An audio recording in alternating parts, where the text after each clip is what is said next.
Deep Space Nine, Season 1, Episode 4. And we are here for all things Star Trek on JDA Talks Star Trek, my friends. Sorry, I've been taking a little hiatus for a second. I got sick, and then I've been super busy trying to catch up on things. But I am going to continue. I'm going to review every episode of Deep Space Nine and every book, too. That's the thing, is the books start to come out around this time. And so we will be making a video shortly of the Peter David book, Siege. Read Siege. Wrong channel. But that book was the first Deep Space Nine original novel to come out. And like I said, it started coming out around this time when it was airing as people were getting things going. Or I think it was maybe a few months after this. So we'll get to that very, very shortly. But A Man Alone is an old enemy of Odo is murdered behind locked doors, and they all think Odo's the killer. Now, a lot of the episodes early on in Deep Space Nine, like there's a lot of like conflict where it's like, is Odo really the killer? Could he actually do this? And a lot of like, I'd say forced conflict between the characters of the state, trying to like really edge it up. And I think they wanted to like go out that way out the gate intentionally, because Star Trek: The Next Generation had no conflict between the characters, right? Picard and Riker always were like chummy, and everything's like from minute one, humanity's evolved, and we are better than this. And Deep Space Nine decided to just go full tilt the opposite direction. Oh, can Odo even be trusted? This Bashir guy, he's kind of annoying, isn't he? And gosh, Kira, can she and Cisco, are they going to butt heads? They did that in the first episode, The Emissary, and they tried to amp that up a couple times later in the season too, and it just felt forced and fake. And this is one of those instances where it's like, it kind of feels that way as well. So this is at its heart a murder mystery. You can see Michael Piller, who did a lot of these early episodes, did this. He was heavily involved on the producer side for Star Trek as well. And this is the fourth episode. So Dr. Bashir is trying to flirt with Dax, as he usually does. He goes into the holosuite.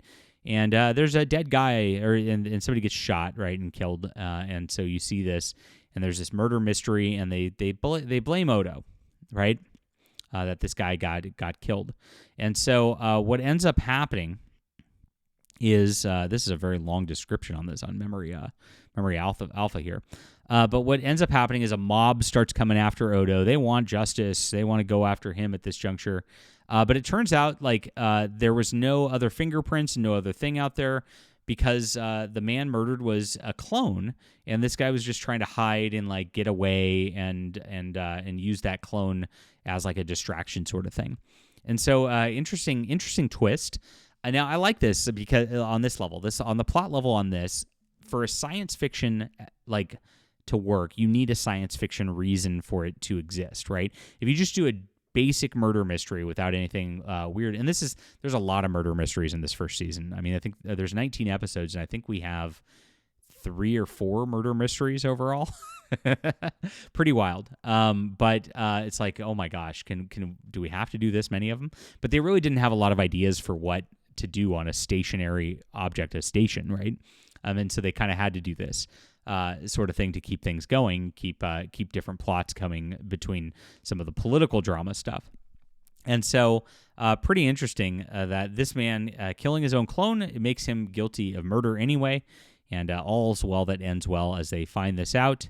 And then, of course, the B plot on this was very interesting as well. This is probably the most interesting and the biggest character development stuff. They don't have any pictures of it, which is a bummer. They only have a couple pictures here with this going on. But the B plot is Keiko O'Brien is setting up a school for Deep Space Nine, for all the kids in there, and she's Keiko. The personal drama they were saying was she didn't even want to go there. Miles, why'd you drive us all the way out here?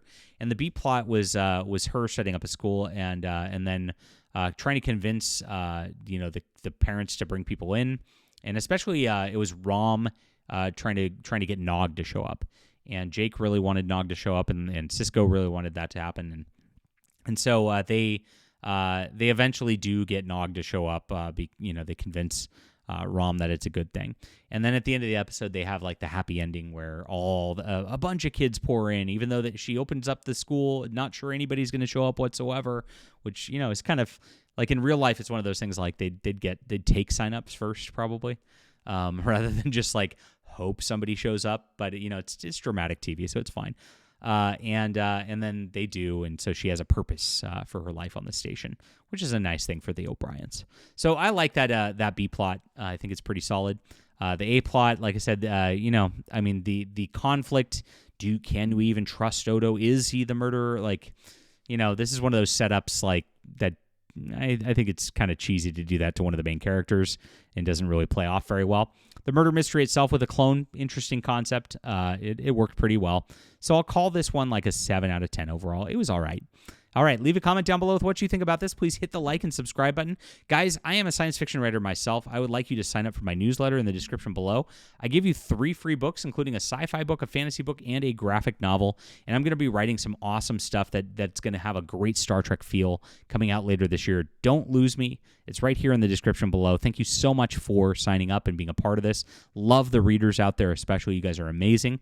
And we'll be back soon.